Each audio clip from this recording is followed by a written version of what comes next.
Eh bien, bonsoir à toutes et à toutes, et bienvenue dans cette nouvelle émission Chronique des Barbaries, donc organisée par Une Perspective, la 6ème République, et par votre serviteur, Luc Laforêt. Donc, au programme ce soir, nous allons discuter de différentes choses, différents points vont être abordés. Émergence, comme à l'accoutumée. Le point focal ce soir, ce sera le Covid et l'incapacité d'en sortir, et notamment pour notre exécutif. Et on ne parle plus du législatif, parce que le législatif n'a plus guère de place dans cette nouvelle République un peu... alors, c'est pas une nouvelle République, mais qui est tellement transformée surtout depuis que les élections présidentielles et législatives sont en même temps. On est quasiment dans une nouvelle République, si on peut parler encore de République, puisqu'on est plus dans une monarchie dirigée par un seul homme. Alors, avant de rentrer dans le vif du sujet, puisqu'on va regarder aussi un regard sur la semaine, sur différents événements qui sont arrivés cette semaine, nous allons observer ce que nous dit aujourd'hui Gaston Courtois. Aujourd'hui, de nouveau, une maxime un peu courte, mais ô combien nécessaire et ô combien importante à méditer aujourd'hui. Là, il parle du rôle d'un chef, évidemment. Pensez à demain, voici notre rôle. C'est hier que nous aurions dû préparer aujourd'hui.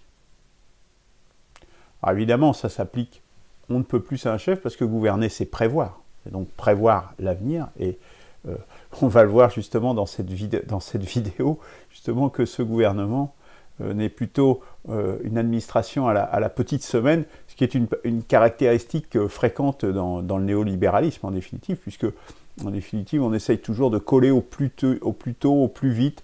Ah bah, si le marché va par ici, si le marché va par là, etc. Donc, on est vraiment dans les marchés financiers, on sent une caricature, quasiment. Donc là, voilà, ça s'applique effectivement à des gens qui souhaitent diriger quelque chose, mais ça s'applique à toute personne, je dirais, qui veut diriger, ne serait-ce que sa vie de façon un peu sérieuse.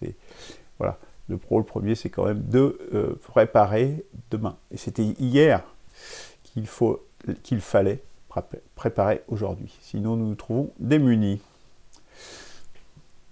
Voilà. Alors, regard sur la semaine, premier regard, de nouveau, comme la semaine dernière, donc une perspective de la 6ème République.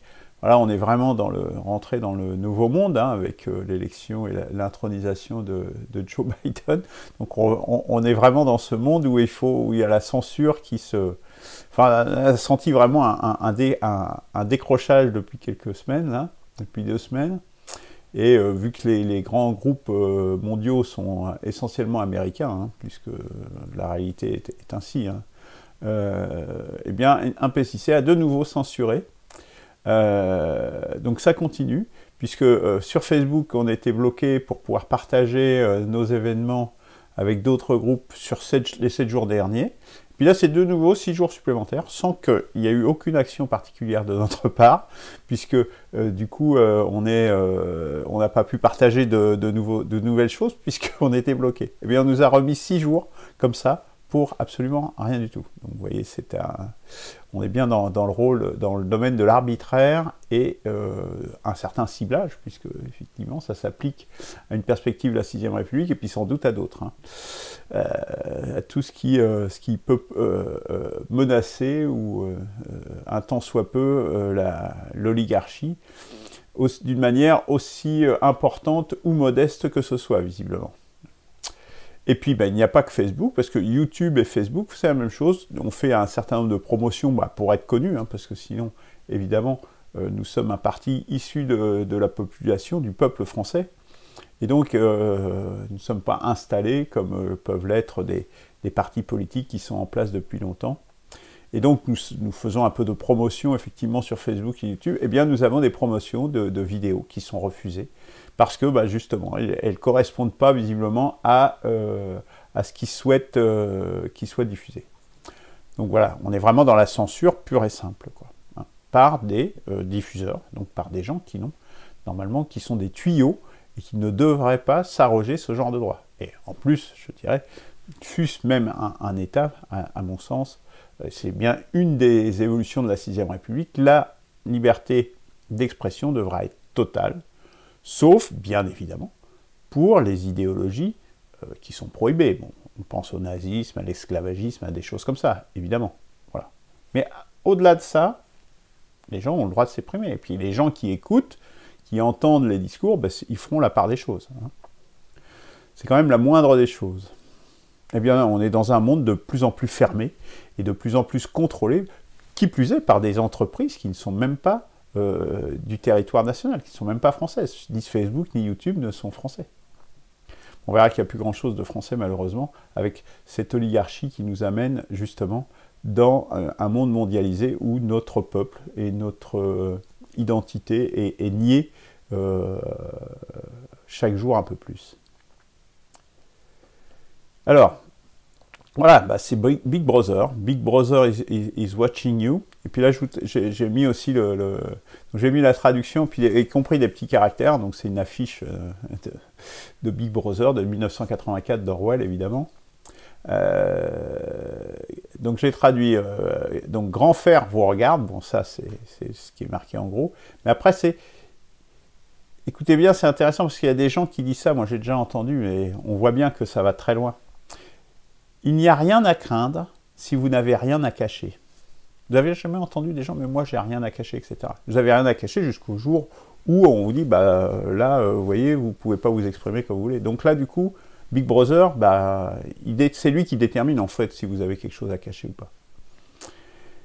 Et évidemment, en plus petit encore, fourni à vous par grand frère, donc Big Brother, et le ministère de la vérité. Le ministère de la vérité. Eh bien, c'est quoi le ministère de la vérité dans le monde actuel? Eh bien, ce sont tous ces fact-checkers, comme ils disent, les Libérations, les Le Monde, etc., qui s'arrogent en toute oligarchie, hein, puisque ils sont tout à fait concomitants avec les plus grands propriétaires et capitalistes français, puisque l'oligarchie se réunit, et les médias en font partie, notamment dans les réunions du siècle, qui a lieu une fois par mois, hein, dans le quartier Rivoli-Saint-Honoré à Paris, où bah, les journalistes avec les grands patrons se réunissent et on imagine bien qu'ils ne sont pas là juste pour boire un verre de champagne. On se met d'accord sur ce qu'on fait et sur ce qu'on ne fait pas. Voilà la collusion. Et ça c'est officiel, ce n'est pas des complots, hein, là il n'y a aucune, vous pouvez vérifier. Le siècle, une fois par mois, la réunion entre les grands capitalistes français, enfin qui exercent en France, parce qu'ils sont aussi mondialisés bien sûr, et les médias de notre pays, les grands médias de notre pays. Vous pouvez vérifier, le siècle, c'est parfaitement officiel, il n'y a aucun complot là-dedans. Alors c'est un complot, mais c'est un complot au grand jour, quoi, je veux dire, il n'y a pas de secret. Alors, ben, comme nous sommes censurés, ben, ça valide en fait le fait que nous devions passer sur des médias alternatifs, mais qui donnent forcément moins de visibilité. C'est bien le but en définitive, c'est que les gens, la majorité de la population reste sur les médias mainstream, et donc bah, antenne de TF1, etc., pour ce qui est des chaînes de télévision, France Inter et RTL et tutti quanti pour ce qui concerne la radio, et sur Internet, Facebook, YouTube, etc. Et si vous sortez de ça, bah vous êtes underground, vous êtes sous le boisseau et on ne vous offre pas de visibilité. Voyez, le but est là. En fait, c'est que la grosse masse, du moment que la grosse masse, elle continue de suivre les gros tuyaux, que ça soit sur Internet, sur la télé, ou sur la radio, ou sur tout ce que vous voulez, la presse écrite, de la même façon, vous pouvez vous mettre dans des trucs, de toute façon, personne ne va regarder, parce que les gens, ils vont pas là. Il suffira de dénigrer et de ne pas en parler pour que ça ne puisse pas déboucher.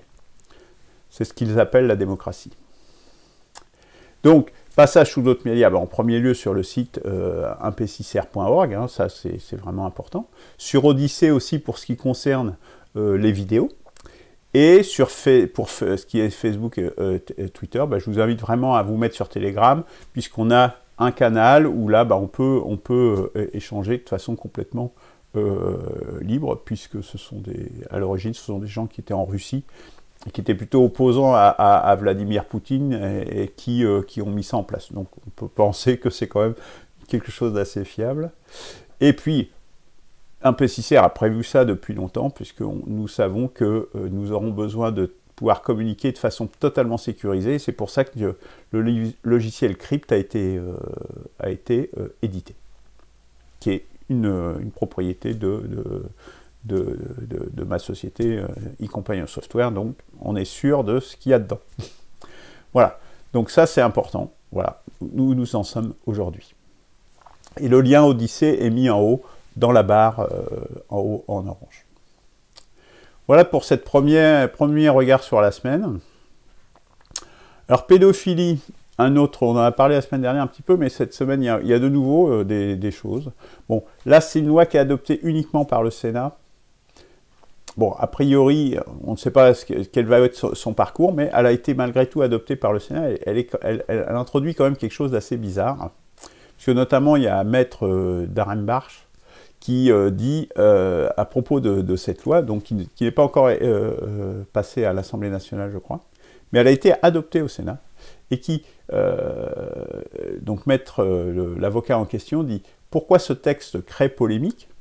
Parce que de nombreux avocats et défenseurs de l'enfant, comme moi, le trouvent choquant. La majorité sexuelle en France est 15 ans, et au lieu de mettre l'âge de consentement à 15 ans, on le rabaisse à 13 ans. » C'est-à-dire que ça promeut quelque part la pédophilie, or que c'était censé être une loi pour défendre la pédophilie. Enfin, si la majorité sexuelle c'est 15 ans, il y a le consentement c'est 15 ans aussi. Enfin, qu'est-ce que c'est que ce décalage entre ces deux âges? C'est quand même assez étrange. Hein. On se demande quelles sont les motivations derrière ça. En revanche, il y a quand même des éléments visiblement positifs dans cette loi, puisque tout acte à caractère sexuel avant cet âge est qualifié automatiquement de viol. C'est contesté d'ailleurs par certains, parce que... Enfin bon, après je ne vais pas rentrer dans les détails, je ne suis pas juriste non plus. Parce que c'est un problème, c'est pas tellement sur la qualification, mais c'est sur le fait que c'est un caractère automatique.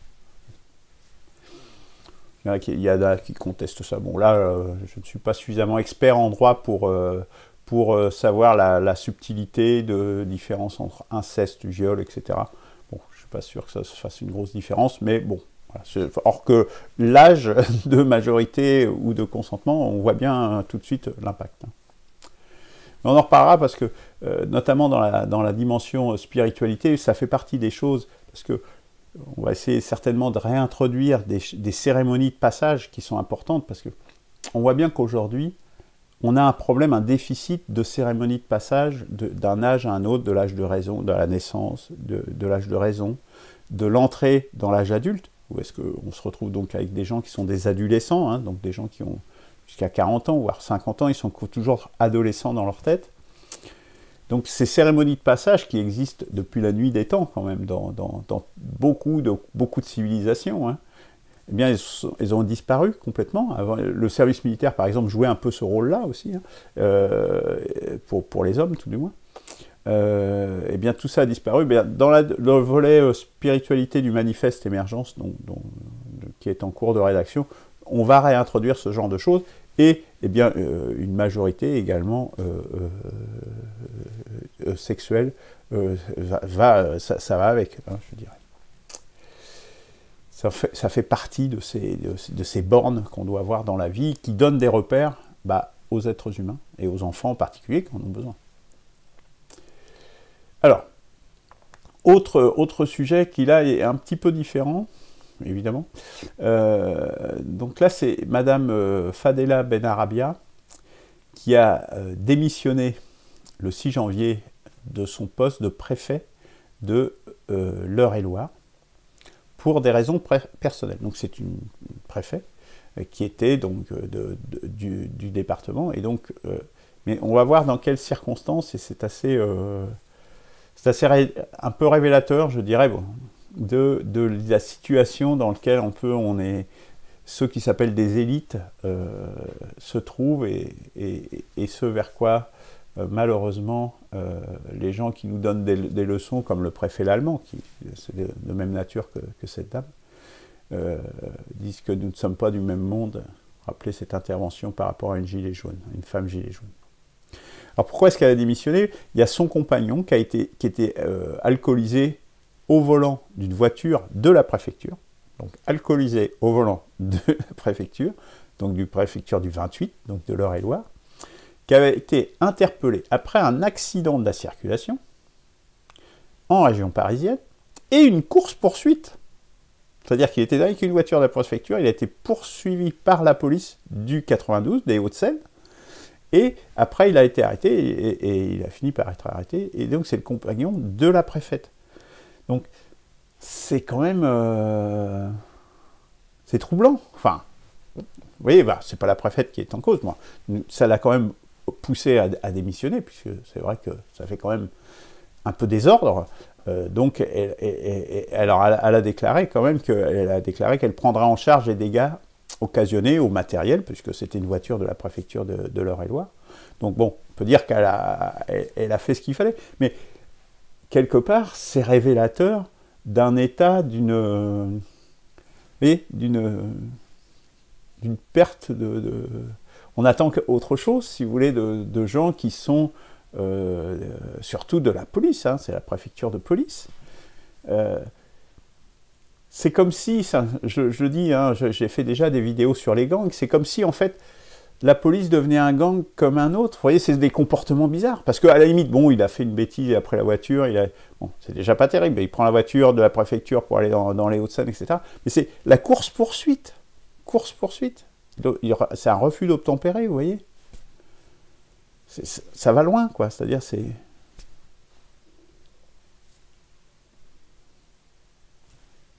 Voilà la situation dans laquelle... C'est pour ça que j'ai mis le logo de la République à l'envers, parce que c'est la République à l'envers, quoi. Voilà. Voilà sur ces regards sur la semaine. Et nous allons donc passer maintenant, je dirais, au plat principal d'aujourd'hui. De nouveau le Covid, je suis désolé. On vous en rebat les oreilles depuis des mois et des mois, mais évidemment c'est quelque chose d'important puisque c'est une des barbaries majeures de l'époque et qui, je le répète, je le dis et le répète, est une conséquence du néolibéralisme. Le fait que ça soit une pandémie, que ce soit répandu rapidement à l'échelle mondiale en quelques semaines, et on va le voir par les variants, etc., c'est lié à la mondialisation. Sans la mondialisation, on n'a pas ce genre de pandémie. Je ne dis pas qu'il n'y a pas d'épidémie, mais il n'y a pas de pandémie de cette nature. C'est bien lié directement au néolibéralisme, comme j'ai eu l'occasion de le montrer justement dans une des premières vidéos, je crois que c'était en mars dernier, ou en avril dernier, de quoi le Covid-19 est-il le révélateur. Donc ça fait partie vraiment des barbaries. Il y en a tellement. Alors, donc là, ce sont les courbes, bah, encore et toujours, ça, ce sont les courbes en France. Donc en orange, la courbe des cas constatés. Donc on voit bien ici, allez, là ici, c'est le mois de mars de l'année dernière. Hein. Mars-avril de l'année dernière. Ça fait plus qu'une toute petite bosse par rapport à cette deuxième vague. Bon, là, on voit bien qu'il y a eu une inflexion là, à partir du deuxième confinement, hein, mais on est encore sur un rythme très élevé. Et on voit bien que la courbe des décès, qui est en blanc, bah, elle suit l'autre courbe. Hein. Donc on est toujours en plein dedans. Et sur les 7 derniers jours, donc 2687 décès en France, en légère baisse. Bon, on est quasiment sur les mêmes niveaux, on est en dessous des 3000, mais on est en légère baisse, mais on est toujours dans les mêmes ordres de grandeur. Bon, à tel point qu'ils parlent d'un troisième confinement, évidemment. puisque c'est la seule solution qu'ils arrivent à mettre en place. Alors, une autre chose, là c'était à l'échelle française, donc mémorisez bien ces courbes, parce qu'elles sont intéressantes, je pense que c'est intéressant de les avoir en tête. Je vais la remontrer, ces courbes peut-être, voilà. Hein, vous voyez l'allure des courbes, parce que j'en montrer beaucoup d'autres après, c'est bien que vous les ayez en tête pour voir justement quelle est l'évolution après. Donc, au niveau mondial, l'épidémie est complètement hors de contrôle. Globalement, elle est hors de contrôle. Si on regarde les courbes, là, il y a toujours pas de. Là, on est toujours dans la première vague. Hein. Il n'y a pas de deuxième vague. Hein. Ça monte et ça continue de monter et la courbe devient de plus en plus verticale, quoi. Et qu'on regarde la courbe des cas ou des décès, c'est la même chose. Donc, on est vraiment sur une première vague, sur une très grosse première vague. À l'échelle mondiale, c'est ça la réalité. Et donc, à tel point, pour vous donner une illustration, qu'à Los Angeles, ils ont suspendu les règles de contrôle de qualité de l'air pour pouvoir incinérer l'arriéré des victimes de Covid-19, c'est-à-dire les gens qui étaient décédés et puis qui étaient, entre guillemets, stockés. Hein, je ne trouve pas d'autres vocables, je suis désolé. Mais, et pour les incinérer, donc ça va faire beaucoup de fumée plus ou moins toxique. Hein. Alors je ne sais pas comment ça fonctionne, mais visiblement ça doit être toxique quand même, puisque ils suspendent là les règles, donc pas les mesures, mais les règles sur la qualité de l'air à Los Angeles pour pouvoir incinérer tous les gens qui sont en arriéré, comme ils disent, de victimes de Covid-19. C'est quand même assez révélateur. Alors, incapacité à s'en sortir, bah encore et toujours, oui, encore et toujours. Si on prend par exemple les USA, bon, vous voyez la courbe, ça c'est le nombre de cas. On va voir le nombre de cas, vous avez en tête la courbe française. Ah, ça c'est les États-Unis, vous voyez. Le Brésil. Ça monte, on est toujours sur une première vague, hein. Il n'y a même pas de... Le Royaume-Uni, je ne sais pas si vous voyez la courbe du Royaume-Uni, là on est vraiment, là c'est 4 millions, là, hein, l'axe du haut, là, il s'arrête à 4 millions. Hein. Donc là on est vraiment sur une croissance, là je ne sais même plus si on peut parler d'exponentielle à ce niveau-là, mais c'est la courbe, c'est presque une ligne droite verticale. L'Allemagne, qu'on nous présente toujours en modèle, bah, vous voyez, ça monte aussi de façon bien considérable.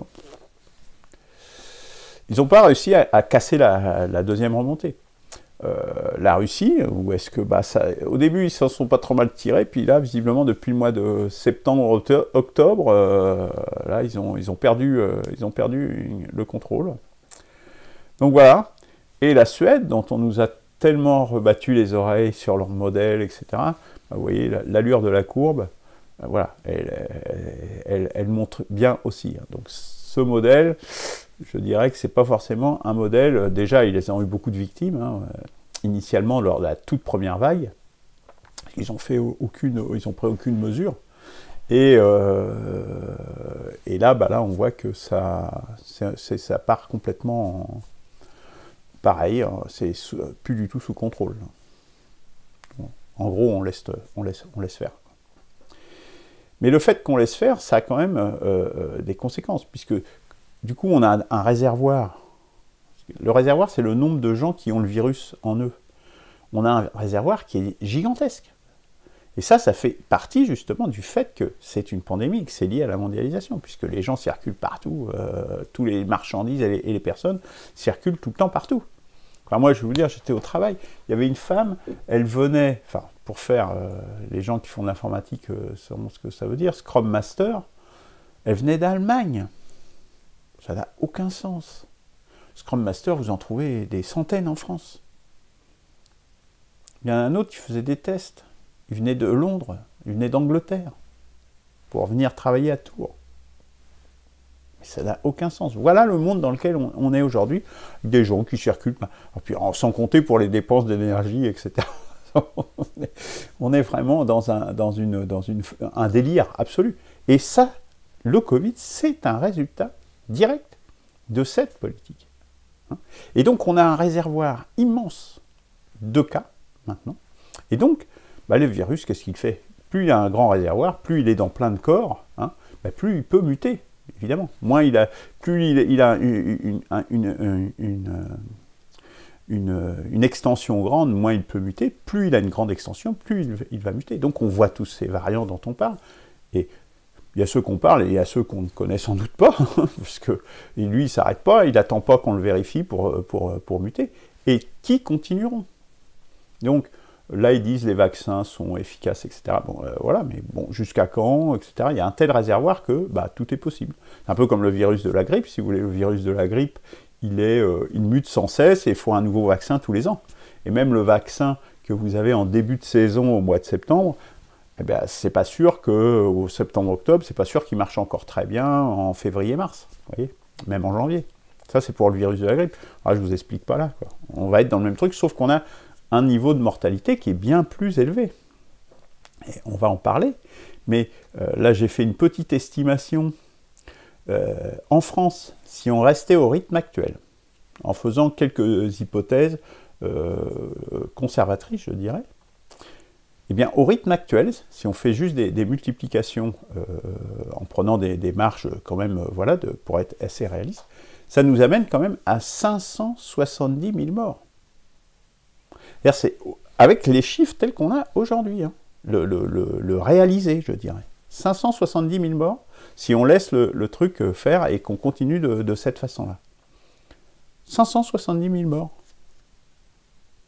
C'est-à-dire, c'est plus, moi j'avais estimé, au tout début, hein, vous pourrez revoir les vidéos si vous voulez, j'avais estimé dans les 400 000 à peu près. Là, ça veut dire qu'en fait, la mortalité est supérieure à ce qu'on estimait initialement. C'est ça que ça veut dire. La mortalité finale et la létalité. Pareil, j'avais parlé des variants. Vous pouvez revoir les émissions du mois de juillet dont je parlais. Je disais déjà ça. C'est couru. Alors, bon, après j'ai proposé des mesures l'autre jour assez drastiques, mais politiques, qui permettraient justement d'endiguer en un mois et demi, d'endiguer pour notre pays, d'endiguer réellement, donc qui offrirait une forte visibilité. Bon, ces mesures n'ont pas été bien accueillies, y compris par les autres membres d'une perspective, la 6ème République, donc je ne vais pas continuer de l'évoquer. Mais voilà, les mesures politiques permettent, pour peu qu'on en ait la volonté, de donner de la visibilité et de dire, à une échéance, moi je dis 1 mois et demi, 2 mois, d'être débarrassé de cette situation. Ah, évidemment, c'est un changement de paradigme. Hein. C'est-à-dire qu'on va en avant et on fait vraiment ce qu'il faut faire pour ne plus être dans ces situations. Voilà. Bon. Je ne vais pas plus loin, je vous laisse revoir ce que j'avais proposé, pour ceux que ça intéressera. Alors, et pourtant, selon Paris Match, Monsieur le Président Macron, a une action approuvée par 45% des Français. Plus 4% par rapport à décembre. Ça, c'est le sondage IFOP fiducial, donc publié par Paris Match. Donc, pareil, vous avez l'adresse en haut, là. Donc, c'est formidable. Au même moment de leur mandat, c'est-à-dire à 3 ans, à 3 ans et demi, presque à 4 ans même, on peut dire, de mandat, quasiment, donc 1 an quasiment avant l'élection présidentielle, eh bien, Hollande en était qu'à 36%, et Sarkozy à 34%. Macron est à 45%. Après tout ce qui s'est passé dans le pays. C'est quand même extraordinaire. C'est quand même extraordinaire. Alors, et pourtant, donc, voilà, par exemple, même si on sort Macron, mais regardez les autres. Bon, Nicolas Hulot, bon, bah là, c'est un peu une figure, c'est comme un bâton de maréchal, je dirais, dans la popularité des personnes. Mais Édouard Philippe, regardez combien il est. Il est à 67% de bonne opinion. Même si Macron ne peut pas se présenter, mais ils mettent Édouard Philippe, il passe comme une lettre à la poste à la prochaine élection présidentielle. Voilà la situation d'aujourd'hui. Mais si on regarde Macron, qui est le dernier là, mais là c'est que des personnalités qui sont au gouvernement. Roselyne Bachelot, Bruno Le Maire, il n'y a que Martine Aubry qui n'est pas au gouvernement. Hein, c'est la seule qu'on peut qualifier. Alors si, bon, Hulot, je ne sais pas si comment on peut le qualifier. Mais Martine Aubry, c'est la seule personnalité de gauche qui apparaît dans ce top 6 là. Et puis Emmanuel Macron, vous voyez, il est là, hein, 49% de bonnes opinions, sans avoir fait campagne, etc. Et après tout ce qu'on a subi. C'est beau. Hein. Bon, après, quelle est la pertinence de ce sondage? Certains le mettront en doute. Mais quand même, comme je dis, hein, les sondages, bon, effectivement, mais sur des grosses masses comme ça, non, ils ne se trompent pas. Sur les grosses masses, ils ne se trompent pas. Enfin, ils ne se trompent pas. C'est difficile de les manipuler de façon complètement éhontée. Et donc, bah, je vous invite à revoir cette vidéo, hein, qui avait été tournée, voilà. Et c'est ce qui va se passer. Si on continue comme ça, c'est ce qui va se passer. C'est la vidéo, là, j'ai mis le lien de la vidéo, là-haut, là. Macron réélu confortablement. Vous voyez, avec 55% des voix, bon, évidemment, c'est un montage. Mais voilà, on voit bien que c'est ce qui est en train de se profiler. Si on ne veut pas ça, il faut réagir, il faut faire quelque chose. Hein. On est d'accord. Une perspective de la 6ème République, c'était fondée justement précisément pour ça. Alors, et pourtant, d'autres font mieux. Prenons l'Inde. Pourtant, l'Inde, c'est un grand pays qui est avec plus d'un milliard d'habitants, avec un niveau de pauvreté quand même parfois assez important. Regardez la forme de la courbe. Là, on peut dire qu'ils maîtrisent quand même. Factuellement, et c'est pas d'hier, hein, ça fait un moment que vous voyez que l'inflexion, elle est comme ça et qu'elle se poursuit. Pourtant, l'Inde, hein, nous qui nous croyons tellement supérieurs aux autres. Un autre pays, l'Australie. Vous avez vu la forme de la courbe? Intéressant, non? Là, il y a, mais eux, hein, je ne sais pas si vous savez, l'Australie, quand ils ferment les frontières, hein. Ils rigolent pas en Australie. Bah, le plan que je proposais, le cœur, c'était ça, hein, c'est clair. Hein. Vous voyez comment l'efficacité du truc? Là, on la voit tout de suite, l'efficacité. Hein. La Corée du Sud. Alors, la courbe de la Corée du Sud, elle est un petit peu différente. Effectivement, là, on voit que ça monte. Sauf que, attention, là, il n'y a que 80 000, là. Là, le truc en haut, c'est 80 000. Et en nombre de décès, depuis le début, la Corée du Sud, c'est 1328. Nous, on a passé les 70 000. 1328 décès depuis le début. Donc effectivement, la courbe, sur la fin, elle peut paraître, et encore, là, elle s'infléchit, hein, si on regarde bien, elle commence à s'infléchir. Mais ils sont à un niveau beaucoup plus petit que nous, quoi. Donc, voilà. Pourtant, ils étaient près du foyer, beaucoup plus près du foyer que nous. J'ai gardé le meilleur pour la fin, évidemment. La Chine populaire. La courbe, elle est... Wow. Encéphalogramme presque plat, quoi. Mais eux, ils contrôlent. Hein. Il y a eu, je crois, un avion d'Air France où il y a eu 4 cas qui sont arrivés en avion en Chine. Terminé. Air France n'a plus le droit de venir en avion à Pékin. 4 cas hein, qu'ils ont détectés, qu'ils ont testés en sortie de l'avion. Hein. Clac, immédiatement, eux, ils bricolent pas. Voilà.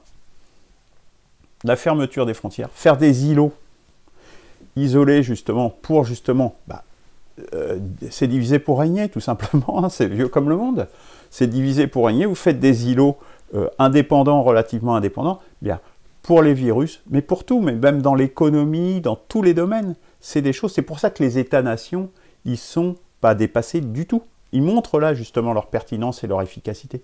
L'Internet, pourquoi est-ce que l'Internet, ça fonctionne bien et que ça ne tombe pas en panne? Parce que ça a été conçu comme ça, avec des petites cellules indépendantes. S'il y a des cellules qui tombent, eh bien, le réseau, il se débrouille, ça passe par d'autres chemins et ça continue de fonctionner. Ce qui fonctionne, c'est des petites cellules indépendantes. Voilà. Eh bien, les États-nations, tous ceux qui nous disent les États-nations, les peuples, etc., c'est terminé. Ça montre que c'est faux, que c'est une vue de l'esprit. Ça sera peut-être terminé, mais dans 1000 ans. Vous voyez, on n'en est pas là. Aujourd'hui, on voit bien que ce n'est pas du tout le cas.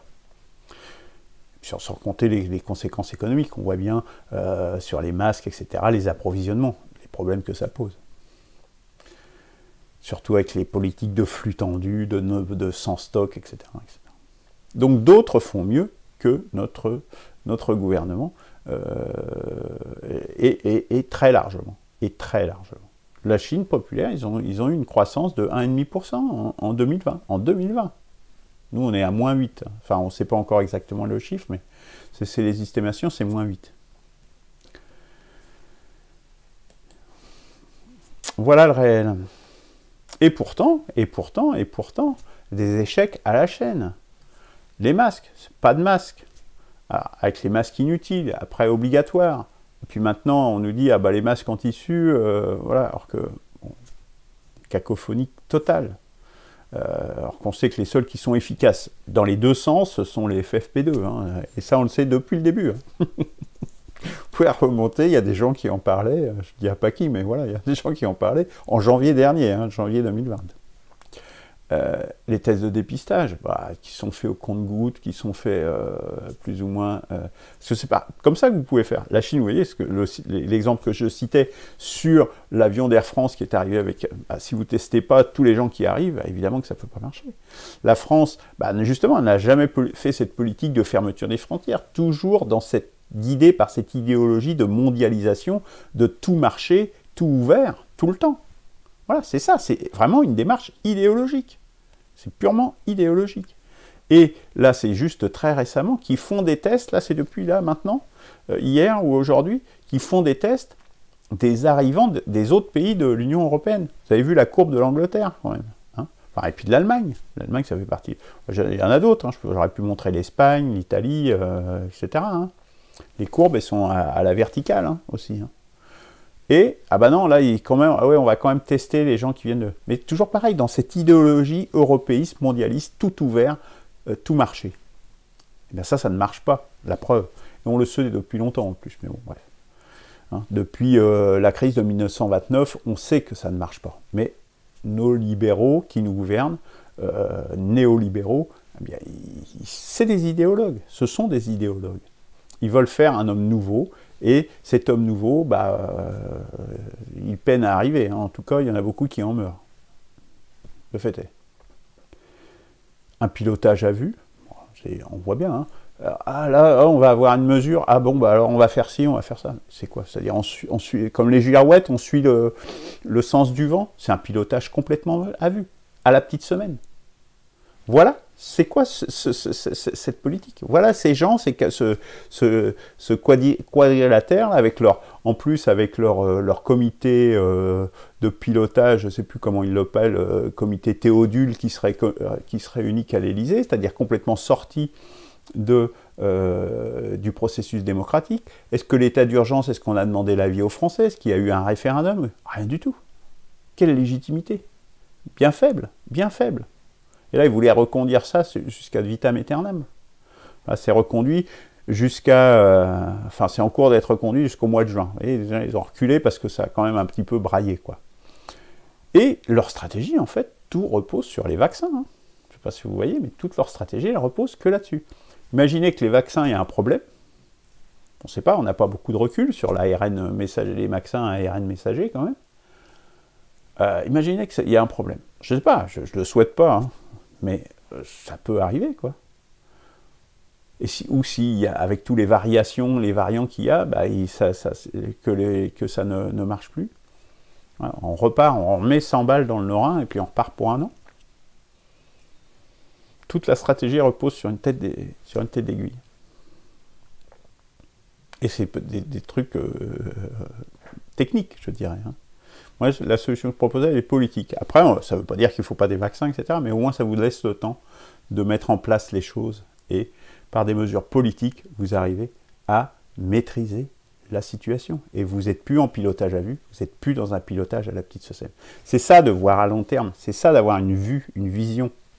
Parce que la vision que je dis de faire des petites cellules, mais c'est complètement compatible avec la 6ème République et justement avec la vision à long terme. Voilà, c'est ça avoir une vision. Vous voyez des politiques qui ont des visions aujourd'hui? Honnêtement, moi j'en connais pas. Ou des visions complètement irréalistes, qui nous emmèneraient dans le mur. Mais ça, on aura l'occasion d'en reparler. Alors, et pourtant, des échecs à la chaîne, une économie bousillée, avec tous les secteurs. Enfin, je ne vais pas les énumérer, mais vous les avez tous en tête, les restaurateurs, le tourisme, les compagnies aériennes, les fabricants aéronautiques, l'industrie automobile, et j'en passe.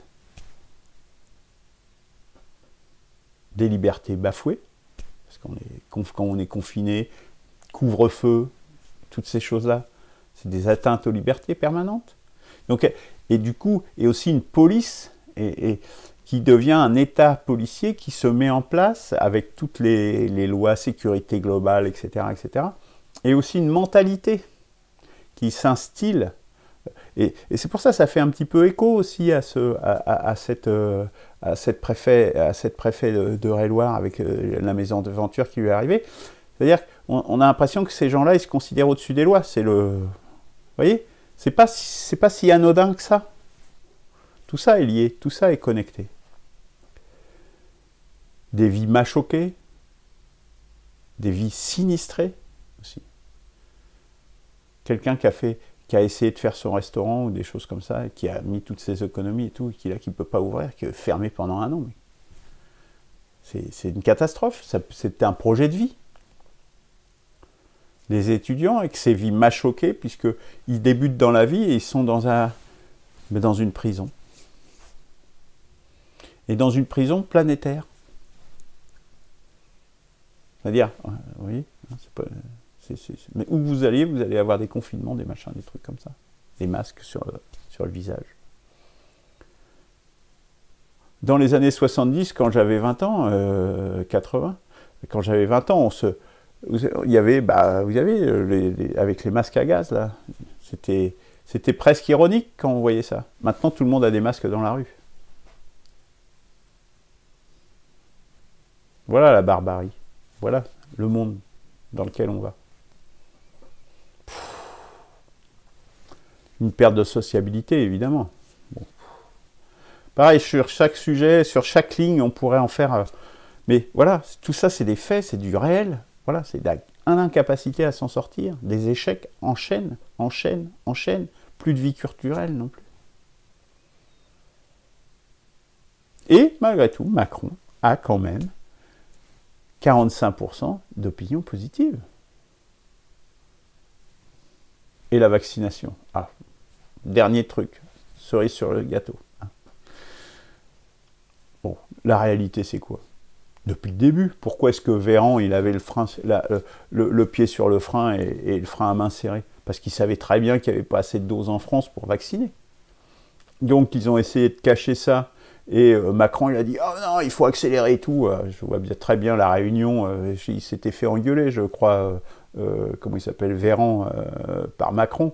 Donc il a dit « Ah ouais, allez, on y va ». Mais sauf que, il ne suffit pas de dire « On y va » si vous n'avez pas de dose, comment vous allez faire? Vous ne pouvez pas faire. Ça, c'est encore de la politique à la petite semaine.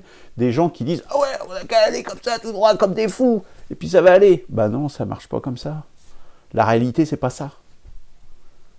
Ça, c'est bien des approches de technocrates, de politiciens, de bureaucrates, de gens de financiers. Voilà, c'est vraiment typiquement ce genre de raisonnement de ces personnes qui n'ont jamais travaillé dans leur vie.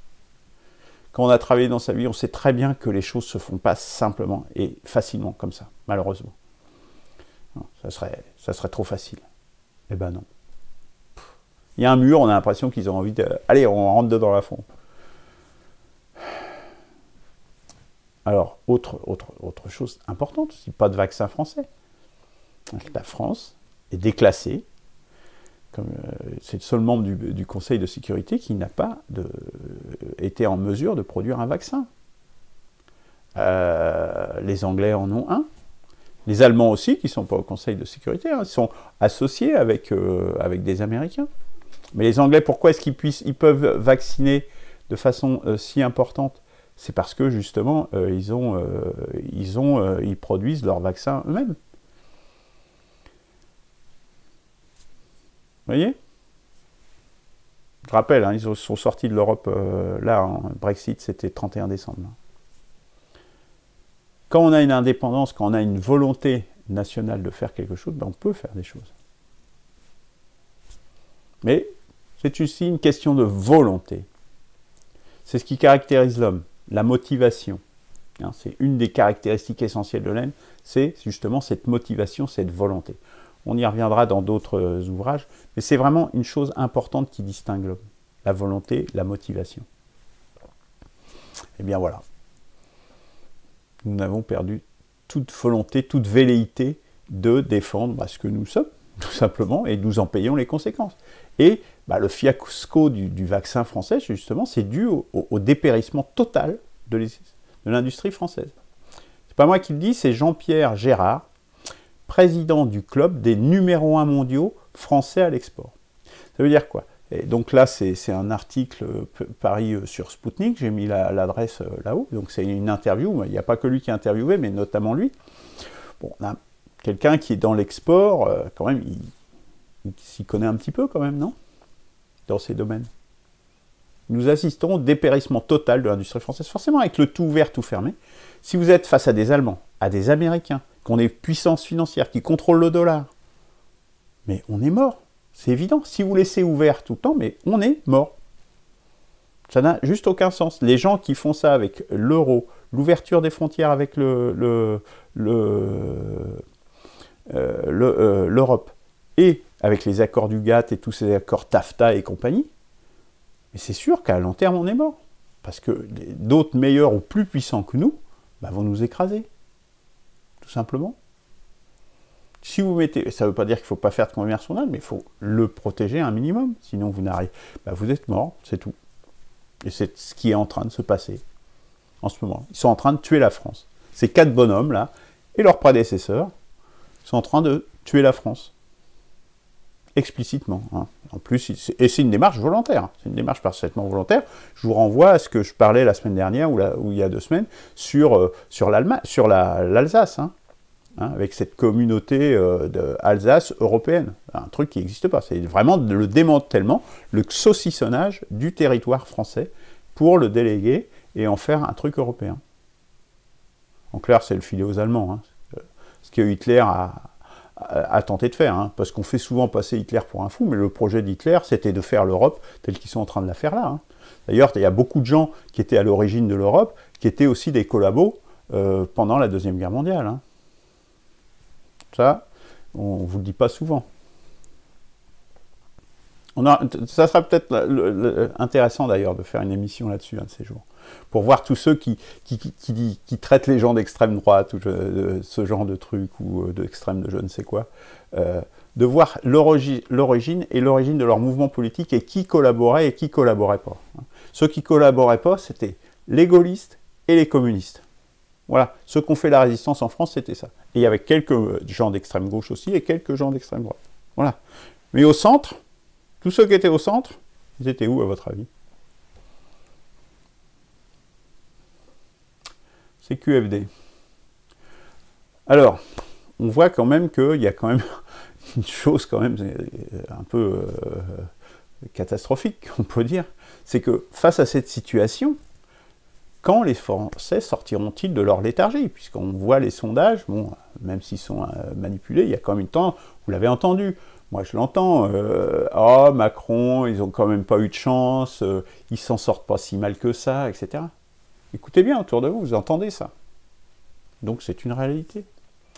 Quand les Français sortiront-ils de leur léthargie? Et plutôt, que faut-il faire pour qu'ils sortent de cette léthargie? Eh bien, je vais vous dire ce qu'il faut faire. Il faut faire avec ce qu'on a. C'est-à-dire, il y a des gens qui ne sont pas anesthésiés. Il y a des gens qui sont conscients.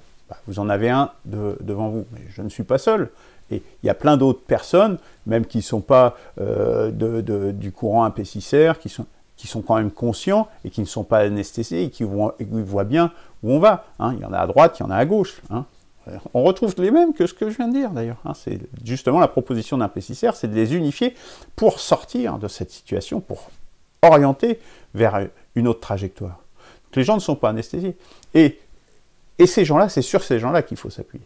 Et ceux-là peuvent se regrouper, il faut les regrouper autour d'un seul projet. C'est ça. Si on arrive à... Parce qu'ils sont atomisés. Vous voyez, à droite, il y en a plein qui sont atomisés. C'est complètement atomisé. À gauche, bah, c'est atomisé aussi. Voilà. Et donc, il faut unifier autour d'un projet qui puisse, justement, faire que tous ces gens, avec des opinions différentes, et qui garderont leurs opinions, puissent se rencontrer sur un projet positif pour l'avenir de la France. Comme on a su le faire par le passé. Eh bien. Et les autres, eh bien, vous verrez, ils suivront. Parce que s'ils voient qu'il y a un mouvement qui se met en place, eh bien, ils suivront et ils sortiront de leur anesthésie. C'est toujours comme ça que ça se passe. Hein. Dans la Deuxième Guerre mondiale, quand vous avez eu la résistance et le fait que l'Allemagne allait s'effondrer, que c'est devenu, eh bien, en 1944, il y a eu plein de gens qui sont devenus résistants. N'inquiétez pas. Les gens, enfin le peuple, hein, il suit aussi souvent le sens du vent. Hein. C'est comme ça. Hein. C'est ceux qui parlent du pouvoir du peuple, etc. Voilà, il faut le savoir. Hein. La réalité, elle est celle-là. Donc il faut tracer une perspective et avoir un projet et un chef. Un projet sans chef, sans quelqu'un qui dit il faut aller dans cette direction-là et c'est comme ça qu'on va rassembler les COP français et c'est comme ça qu'on peut faire pour donner des solutions à court terme, mais aussi à long terme. Eh bien c'est ça un chef. C'est ça un projet qui mène derrière. Et ça, bah, c'est ce que propose une perspective de la 6ème République. C'est ce qu'on a, une perspective de la 6ème République. Voilà. Eh bien, la solution, elle est là. Elle est simple. Il ne faut pas chercher à faire des choses compliquées qui ne marchent pas et qui ne font que créer des désunions comme des primaires ou des trucs comme ça. Ça ne marche pas. Ça a été prouvé. L'expérience récente le montre. Il faut un projet et un chef. C'est tout. On peut le déplorer, on peut aimer ça ou pas. Le réel, c'est ça. Et moi, il n'y a que le réel qui m'intéresse. Alors, eh bien, puisqu'il faut agir, puisqu'il faut des citoyens volontaires, eh bien, il faut changer de système, très clairement. Et donc, bah, pour le faire, bah, vous pouvez, vous qui me regardez, participer à ce changement. Vous qui n'êtes pas anesthésié, y participer justement, bah, en distribuant les mini-cartes Une perspective de la 6ème République, dont on voit ici voilà, le format, hein, c'est très peu cher. Vous pouvez en commander. On vous en enverra, vous allez voir sur le site, il y a l'adresse internet qui est là-haut, où vous allez voir sur le site, vous allez retrouver. Et puis, il y a le manifeste émergence, évidemment, qui explique toute la stratégie et comment c'est possible de rassembler les Français et de gagner. On peut gagner face à Macron et on peut gagner largement. Oui, largement. Je pèse mes mots, je ne suis pas un fou du tout. Lisez le livre. Lisez le manifeste, vous allez comprendre comment la stratégie peut être faite, justement en rassemblant les Français. Nous l'avons déjà fait, on l'a encore fait en 2005. Et même en Alsace, ils l'ont fait en 2013. Eh oui, en 2013 aussi. Ah, vous ne savez pas? Eh bien, renseignez-vous, vous allez voir. Quand on réunit ce peuple de France, ce peuple qui est bien à droite et celui qui est bien à gauche, eh bien, sur ce qui peut converger, la Constitution, sur l'essence du peuple en définitive, hein, quelque part, l'essence politique, eh bien là on gagne, à chaque fois on gagne, et pas d'un petit peu, on gagne largement. Voilà, c'est ça la proposition d'une perspective, la 6ème République. Lisez ce livre, partagez-le autour de vous, commandez-le, engagez-vous, ne soyez pas comme tous ces anesthésiés. Voilà, j'arrive au terme de cette émission. Et comme à l'accoutumée, j'aimerais rendre un hommage à des victimes des barbaries. Nous allons rester dans le même sujet que précédemment, puisque nous allons parler du Covid de nouveau. Depuis le début de la pandémie, 2 092 500 personnes sont décédés de cette maladie dans le monde. Donc voilà, nous avons dépassé le cap des 2 millions de morts du Covid-19 dans le monde cette semaine.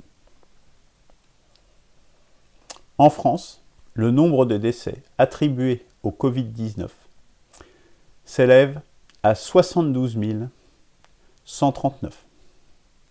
Nous avons passé le cap des 70 000.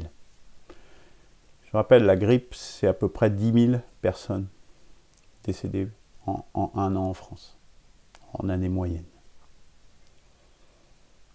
Aux USA, ce nombre de 410 349 dépasse celui des victimes de la Seconde Guerre mondiale. Nous en sommes là. Bon, la population a cru, hein, évidemment. Mais en nombre, en tout cas, chaque personne, c'est quand même une personne. C'est une personne qui est décédée. Voilà, nous arrivons au terme de cette émission, donc de la chronique des barbaries. Donc, passez à l'initiative. Hein. Je pense que je vous en ai donné des motifs et des objectifs aussi, et des actions simples, sans risque, que vous pouvez faire en achetant, en diffusant autour de vous, tant la mini-carte que le manifeste, en le lisant et en le diffusant, cette bonne parole, parce que c'est une bonne nouvelle, parce que quelque part, quelle est la perspective? Vous avez une perspective avec Mélenchon, avec Marine Le Pen, mais on va reproduire ce qui s'est passé en 2012, on va reproduire ce qui s'est passé en 2017. Jusqu'à quand? Ces impasses, il faut en sortir. Eh bien, c'est la bonne nouvelle. Il y a une perspective, la 6e République maintenant, qui permet de sortir de cette impasse. Eh bien, portez la bonne nouvelle autour de vous. Bonsoir.